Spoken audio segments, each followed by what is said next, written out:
মানুষ যেন অবাক হয়ে যায়, বলছে কি? ওইদিকে মুফতি সাহেব, ইমাম সাহেব খুতবায় বলছে যে বাড়ি বাড়ি যুবক জোয়ান ছেলেরা যাবে, আপনার চাল পয়সা দিয়ে দেবেন। আর আহলে হাদিস যুবক বলবে ইসলামের সঙ্গে এই খিচুড়ির কোনো সম্পর্ক নেই, এই সমস্ত আমলের কোনো সম্পর্ক নেই। এই জন্যই তো মুফতি সাহেব রেগে যায় আহলে হাদিস যুবককে দেখলে। এই আশুরার দিনে যে সমস্ত আমল আমাদের সমাজে হয়, যেমন এই মুহররম মাসকে কেন্দ্র করে তাজিয়া মিছিল হয়। হাসান রাদিয়াল্লাহু আনহু, হুসাইন রাদিয়াল্লাহু আনহু যে শহীদ হয়েছিলেন, অর্থাৎ আল্লাহ রাসূল সাল্লাল্লাহু আলাইহি সাল্লাম ইন্তেকালের পরে প্রায় 50 বছর পরে কি ইরাকের একটি কারবালার ময়দানে। সম্মানিত উপস্থিত, আগের যে আয়াতটি বললাম এবার মাথায় মনে আনতে হবে যে আল্লাহর রাসূলকে আল্লাহ সুবহানাহু ওয়া তাআলা বললেন, আজকের দিনে আমি ইসলামকে কমপ্লিট করে দিলাম, মোকাম্মাল করে দিলাম। অর্থাৎ রাসূলের জীবদ্দশায় বেঁচে থাকাকালীন ইসলামিক আমল, নামাজ হোক, রোজা হোক, জাকাত হোক, হজ হোক, যাবতীয় আমল কমপ্লিট হয়ে গেছে। আর যত ভালোই হোক, এই ভালো মনে করে ইসলামিক আমল মনে করে করলে সেটি বেদাত হয়ে যাবে, সওয়াবের আশায় করলে বেদাত হয়ে যাবে।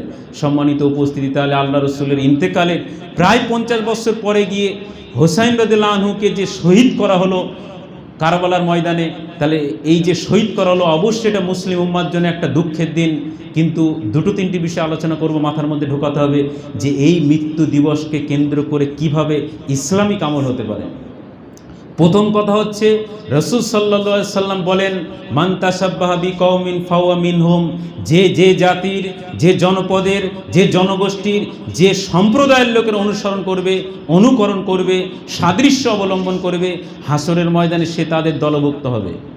তাহলে এই যে আমি যদি ধরেই নিই হুসাইন রাদিয়াল্লাহু আনহুর হত্যাটা হচ্ছে মুসলিম উম্মার কাছে দুঃখের, অবশ্যই এটি দুঃখের, কিন্তু ইসলামিক ইতিহাসে শোক পালনের যে বিধান দেওয়া হয়েছে, কোনো মানুষ ইন্তেকাল করলে 3 দিনের বেশি তার জন্য শোক পালন করা যাবে না। মনে আপনার খারাপ লাগতে পারে, কিন্তু 3 দিনের বেশি আনুষ্ঠানিকভাবে শোক পালন করা যাবে না।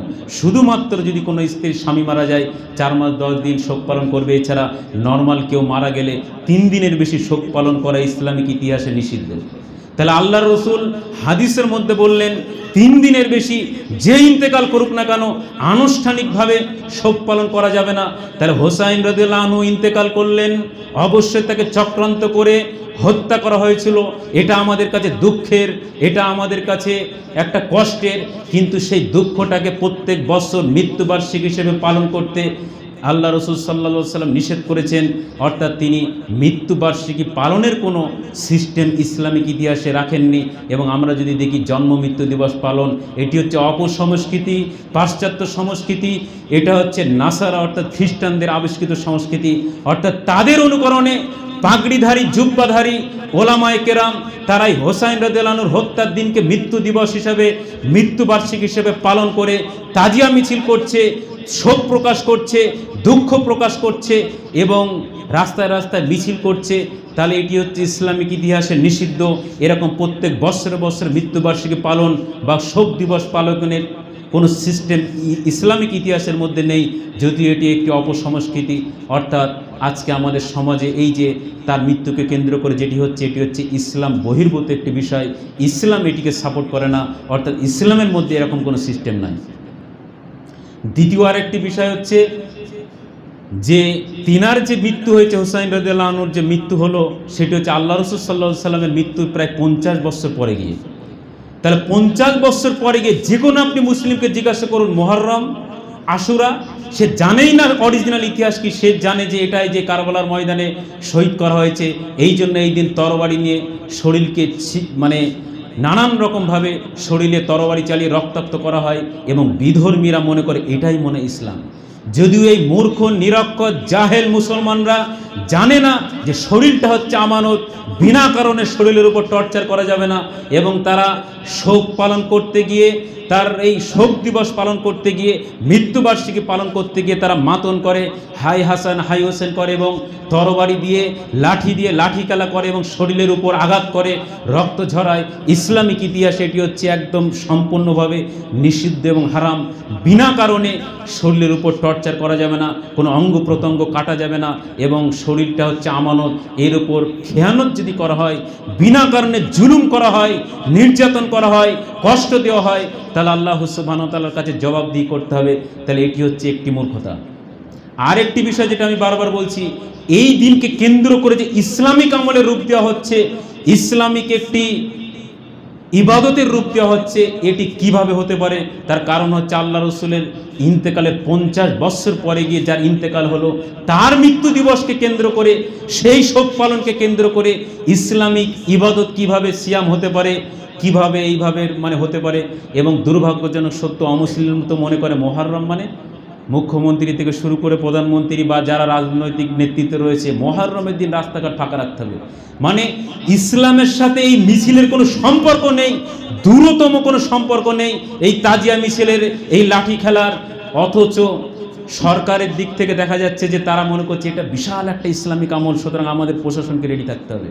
এবং দুর্ভাগ্যজনক সত্য, এই বেদাতি আমলটি করতে গিয়ে কত জায়গায় যে এই প্রতিবেশীদের সঙ্গে আমাদের দাঙ্গা বেঁধেছে তার কোনো হদিশ নেই।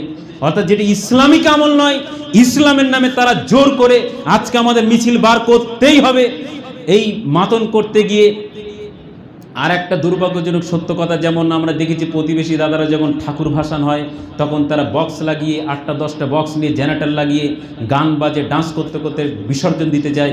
যদি কেউ নিজের চোখে আমার কথা সত্যতা যাচাই করতে চায়, বেশি দূর যাওয়া লাগবে, মানে একটু টিটাগড়ে গেলেই এই আশুরার দিন 8টা 10টা 20টা বক্স নিয়ে জেনারেটর লাগিয়ে একদম ডিজে মিউজিক দিয়ে মিউজিক হচ্ছে, নাচ করছে, এরা আবার নাকি মাতন করছে, এরা নাকি ইসলামিক আমল করছে। এবং এদের এই আমলের দ্বারা অমুসলিমরা মনে করছে যে এটা আবার কী ধরনের বর্বরতা। এবং তারা ওই কী বলে ওটাকে, তরবারি নাই কি দিন, রামনবমী বলছে, ওরা যদি মহরম করতে পারে অস্ত্র নিয়ে, তাহলে আমরাও অস্ত্র নিয়ে রামনবমী করব। যদিও ইসলামিক ইতিহাসে এর কোনো মানে দূরতম কোনো সম্পর্ক নেই। অথচ এর কারণেই যত জায়গায় গণ্ডগোল, মিছিল বার করাকে কেন্দ্র করে সরকারকে চাপে ফেলা, মিছিলকে কেন্দ্র করে হাজিনগরে দাঙ্গা হয়ে গেল। অর্থাৎ আমি বোঝাতে চাইছি ইসলামের সঙ্গে দূরতম কোনো সম্পর্কই নেই, অথচ এটার কারণে কি হচ্ছে আপনারা মূল্যায়ন করুন। অর্থাৎ এই যে এই দিনকে কেন্দ্র করে এগুলো তো গেল, আমাদের এলাকায় হয় না, দূরবর্তী এলাকা হয়। আর আমাদের এলাকায় কি হয়, আশুরা তো কেউ বলেই না, বলে মুহররম। আজকে কি হচ্ছে ভাই, খিচুড়ি হচ্ছে। কিসের খিচুড়ি? মুহররমের খিচুড়ি। অর্থাৎ এই দিনকে কেন্দ্র করে খিচুড়ি খাওয়া, এই দিনকে কেন্দ্র করে নানান রকম যে মিলাদ মাহফিলের আয়োজন করা, এই দিনকে কেন্দ্র করে বক্তব্যের আয়োজন করা, এই দিনকে কেন্দ্র করে নানান রকম প্রতিযোগিতা কন্টেস্টের আয়োজন করা, এই দিনকে কেন্দ্র করে তাজিয়া মিছিল করা, এই দিনকে কেন্দ্র করে শোক পালন করা, এই দিনকে কেন্দ্র করে যে যাবতীয় যা কিছু করা হয়, লাঠি খেলা হোক, এ সবই হচ্ছে বেদাত, সবই হচ্ছে অপসংস্কৃতি, সবই হচ্ছে জাহেলিয়াত। এই জাহেলিয়াত থেকে আমাদের বেরিয়ে আসতে হবে এবং সমাজকে সচেতন করতে হবে যে বিজ্ঞানসম্মত ধর্ম, সায়েন্টিফিক রিলিজিয়ান কিভাবে নবী মুহাম্মদ সাল্লাল্লাহু আলাইহি ওয়াসাল্লাম এই অনুমতি দিতে পারে যে তোমরা শরীরে তরবারিতে আঘাত করো আর রক্ত ঝরাও। সম্মানিত উপস্থিতি, এটা বুঝতে হবে মুহররম মাসে সহিহ হাদিসের দ্বারা এতটুকুই প্রমাণিত, আশুরার দিন রাসূল সাল্লাল্লাহু আলাইহি সাল্লাম বলেন যে এই দিন সিয়াম পালন করলে আল্লাহ সুবহানাহু ওয়া তাআলার কাছে আমি আশা রাখি বিগত 1 বছরের গুনাহ আল্লাহ সুবহানাহু ওয়া তাআলা মাফ করে দেবেন। এবং এই দিনটিকে যেহেতু ইহুদি এবং নাসারারা সম্মান করে, তারাও সিয়াম পালন করে, ইহুদি এবং খ্রিস্টানদের বিরোধিতা করার জন্য আল্লাহ রাসূল সাল্লাল্লাহু আলাইহি সাল্লামের আদেশ হলো 9 তারিখ অর্থাৎ 9 তারিখেও সিয়াম পালন করা। যদিও আল্লাহ রাসূল সাল্লাল্লাহু আলাইহি সাল্লাম 9 তারিখের কথা বলেছেন, তবু ওলামায়ে কেরাম আবার মত দিয়েছেন যে বিরোধিতা করার জন্য আগে বা পরে একটি সিয়াম রাখলে হলো, কিন্তু আমরা রাসূলের কথার উপর প্রাধান্য দিয়ে 9 এবং 10 তারিখ সিয়াম পালন করব। শুধুমাত্র একমাত্র এই সিয়াম ব্যতীত মুহররম মাসে আশুরার দিন আর কোনো আমল নেই। অর্থাৎ আমল নেই মানে আমি বোঝাতে চাইছি আমরা যেগুলো করি এগুলো সবই বেদাতি কর্মকাণ্ড, সবই অপসংস্কৃতি। অর্থাৎ এগুলো থেকে আমাদের বেরিয়ে আসতে হবে। 2-3টি বিষয় বললাম, এই যে মৃত্যু দিবস পালন করা, শোক পালন করা ইসলামিক ইতিহাসে নিষিদ্ধ। এই দিনকে কেন্দ্র করে খিচুড়ি করা হোক, নানান রকম বক্তব্য হোক, যাবতীয় সবই নিষিদ্ধ, কিছুই নেই ইসলামে। অথচ যেদিন করা সেদিন আমরা করি না, আর যেদিন কিছুই নেই সেদিনটাকে এমন জাঁকজমকভাবে আমরা প্রচার করি যে এই মুহররম মানে পাড়ায় পাড়ায় খিচুড়ি, পাড়ায় পাড়ায় গ্রামে মানে হাঁড়ি হাঁড়ি খিচুড়ি বিরিয়ানি রান্না করে, মানে কি যেন একটা ইসলামিক আমল হচ্ছে। এই আমলটাকে আমরা এমনভাবে সমাজে কায়েম করেছি যে অমুসলিমরা মনে করে হ্যাঁ মুসলমানদের আজকে মুহররম হচ্ছে। এই আজকে মুহররম এই কথাটাই তো ভুল কথা।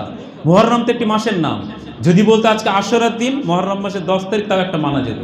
সুতরাং সম্মানিত উপস্থিতি, বোঝাতে চাইছিলাম এই অপসংস্কৃতির অনুসরণ করে যদি আমরা শোক দিবস পালন করি, মৃত্যুবার্ষিকী পালন করি, মাতন করি, তাজিয়া মিছিল করি, লাঠি খেলা করি, তরবারি নিয়ে শরীরে আঘাত করি, খিচুড়ির অনুষ্ঠান করি, এই দিনকে কেন্দ্র করে প্রতিযোগিতা করি বা কোনো অনুষ্ঠানের আয়োজন করি, তাহলে এটি হবে বেদাত, এটি হবে পাশ্চাত্য বা অপসংস্কৃতির অনুসরণ। এবং এই ব্যাপারে রাসূল সাল্লাল্লাহু আলাইহি সাল্লাম বললেন, কুল্লু বিদাতিন দালালাহ ওয়া কুল্লু দালালাতিন ফিন্নার। দিনের নামে প্রত্যেকটি আবিষ্কৃত বিষয় হচ্ছে ভ্রষ্টতা, ভ্রষ্টতার ঠিকানা হচ্ছে জাহান্নাম। অপর জায়গায় আল্লাহ রাসূল বললেন, মান তাশাব্বাহা বিকওমিন ফাহুয়া মিনহুম, অর্থাৎ যে যাদের সাদৃশ্য অবলম্বন করবে হাসরের ময়দানে তাদের দলভুক্ত হবে। 5 ওয়াক্ত সালাত আদায় করার পরেও হাসরের ময়দানে ওই যাদের সাদৃশ্য আমরা অবলম্বন করব, ইহুদি নাসারা মুশরিকদের দলভুক্ত হতে হবে।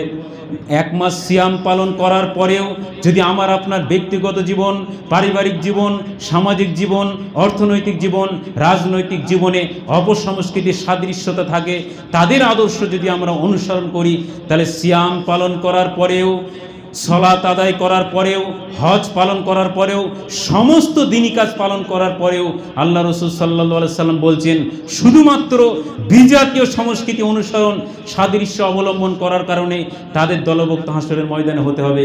এই জন্য আমাদের করণীয় কাজ হচ্ছে, শেষ আরেকবার বলি, এই মুহররম মাসের 10 তারিখ, ইংরেজি সম্ভবত 8-9 তারিখ হবে সম্ভবত মনে হচ্ছে, এই তারিখে আমরা সিয়াম পালনের জন্য সচেষ্ট হব, নিজেরা সিয়াম পালন করব, এই নিয়েতে যে বিগত 1 বছরে যত সগীরা গুনাহ আছে আল্লাহ সুবহানাহু ওয়া তাআলা মাফ করে দেবেন।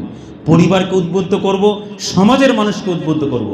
দ্বিতীয় একটি কাজ হচ্ছে, এই মুহররমকে কেন্দ্র করে, আশুরাকে কেন্দ্র করে যত রকম বেদাতি কাজ রয়েছে, প্রত্যেকটি বেদাতি কর্মকাণ্ড থেকে আমরা বিরত থাকব, পরিবারকে বিরত থাকার জন্য তাগিদ দেব। সমাজে এই কথা বেশি বেশি প্রচলন করতে হবে যে এই সমস্ত কিছুর সাথে ইসলামের কোনো সম্পর্ক নেই। যাদের অমুসলিম বন্ধু রয়েছে তাদেরকে বলতে হবে, মুসলিম বেদাতি বন্ধুকে বলতে হবে, পাড়ার মানুষকে বলতে হবে। অর্থাৎ আহলে হাদিস মানেই হচ্ছে সমাজে যেখানে শিরক হবে তাওহীদ উপস্থাপন করা, যেখানে বেদাত হবে সেখানে সুন্নত উপস্থাপন করা। হিন্দু ভাইকেও বলতে হবে যে ভাই, এই মুহররমের নামে যা কিছু চলছে নবী মুহাম্মদ সাল্লাল্লাহু আলাইহি ওয়াসাল্লামের ধর্মের সঙ্গে কোনো সম্পর্ক নেই। অর্থাৎ সেও যেন অবাক হয় যে ভাই বলছিস কি, লাঠি খেলা নেই, তাজিয়া মিছিল নেই, হুড়োহুড়ি করা নেই, রক্তপাত নেই। এমনকি দুর্ভাগ্যজনক শুধু অমুসলিমরা মেলার মতো করে দেখতে চায় যে আজকে কাটাকাটি হবে। অর্থাৎ তাদেরকেও বলতে হবে, অর্থাৎ আহলে হাদিস মানেই সমাজে নতুন কিছু উপস্থাপন করা, নতুন মানে মন গড়া নতুন কিছু না, সুন্নাত, এই বেদাতের মোকাবেলায় সুন্নাত, শিরকের মোকাবেলায় তাওহীদ। অর্থাৎ অমুসলিম বন্ধুকে বলতে হবে, মুহররমের নামে কলকাতা বা আমাদের রাজ্য বা আমাদের মুসলিম উম্মার মধ্যে যা কিছু চলছে এর সঙ্গে ইসলামের কোনো সম্পর্ক নেই। চ্যালেঞ্জের সাথে বলতে হবে। বেদাতিকে বলতে হবে, খিচুড়ি খাওয়া, মাতন করা, মিছিল করা, জলসা করা, মিলাদ মাহফিল করা, এই দিন নানান রকম সেমিনার করা, প্রতিযোগিতামূলক কিছু করা, বাড়ি বাড়ি চাল পয়সা তুলে খিচুড়ি রান্না করে প্রচার করা, কোনো কোনো এলাকায় আবার পিঠে পুলি, ক্ষীর এই ধরনের বিলি করা হয়, এগুলোর সঙ্গে ইসলামের কোনো সম্পর্ক নেই। একদম এইভাবেই বলতে হবে, কোনো দূরতম সম্পর্ক নেই। তাহলে এক হচ্ছে নিজে বিরত থাকা, দ্বিতীয় হচ্ছে বন্ধু বান্ধব, প্রতিবেশী এবং সমাজের মানুষ, পরিবারের মানুষ উদ্বুদ্ধ করা এটা থেকে বিরত থাকার জন্য।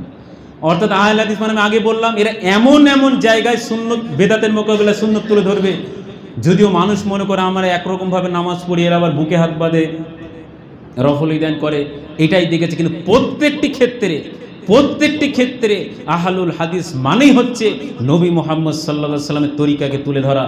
আবার আমাদের ইসলামিক কিছু নেতৃবর্গ রয়েছে, তারা আবার এই দিনটিকে কেন্দ্র করে নানান রকম অনুষ্ঠান, নানান রকম কিছু করে থাকে। অর্থাৎ প্রত্যেকটি জায়গায় আহলে হাদিস যুবককে এই কথা তুলে ধরতে হবে, দাওয়াতি কাজ করতে হবে যে মুহররম একটি আরবি মাসের নাম। পরিবারে বলতে হবে, সমাজে বলতে হবে, অমুসলিমকে বলতে হবে। যেমন বাংলায় মাস রয়েছে, ইংরেজিতে মাস রয়েছে, মুহররম একটি আরবি মাসের নাম। যেমন ইংরেজিতে 10 তারিখ হয়, ইংলিশে যেমন 10 তারিখ হয়, ঠিক তেমনিভাবে আরবি মাসের 10 তারিখে আশুরা বলা হয়। এই দিন শুধুমাত্র সিয়াম পালনেরই একমাত্র অথরিটি বা সুন্নত রয়েছে, এছাড়া আর কোনো আমল নেই। এই জন্য এগুলোকে নিয়ে আমাদের সমাজে দাওয়াতি কাজ করতে হবে। মানুষ যেন অবাক হয়ে যায়, বলছে কি, ওইদিকে মুফতি সাহেব, ইমাম সাহেব খুতবায় বলছে যে বাড়ি বাড়ি যুবক জওয়ান ছেলেরা যাবে, আপনার চাল পয়সা দিয়ে দেবেন। আর আহলে হাদিস যুবক বলবে ইসলামের সঙ্গে এই খিচুড়ির কোনো সম্পর্ক নেই, এই সমস্ত আমলের কোনো সম্পর্ক নেই। এই জন্যই তো মুফতি সাহেব রেগে যায় আহলে হাদিস যুবককে।